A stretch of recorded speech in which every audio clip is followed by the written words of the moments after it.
بسم اللہ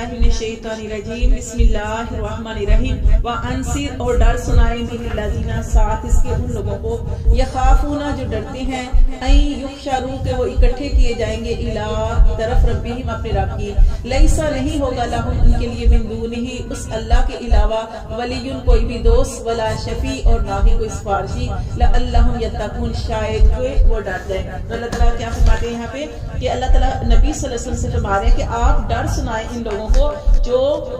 ڈرتے ہیں، وہی جو ڈریں گے وہی سنوریں گے نا۔ اللہ فرماتے ہیں جو ڈرتے ہیں کس چیز کا ڈر سنائیں کہ جہنم کے عذابوں کا، کہ جہنم کا عذاب جو ہے وہ بہت سخت ہے۔ اللہ فرماتے ہیں کہ ڈر سنائیں ان لوگوں کو کہ تم اکٹھے کیے جاؤ گے اپنے رب کے سامنے، تو اس سے پہلے اپنی تیاری کر لو۔ وہ آخرت کا دن آنے والا ہے، وہ مرنے کے بعد اٹھنے والا دن آنے والا ہے، تو اس کے لیے تیاری کر لو۔ وہ ایسا کڑا دن ہے، سخت دن ہے، اس دن کوئی بھی کسی کے کام نہیں آئے گا۔ جیسے دنیا میں دیکھ لیں آپ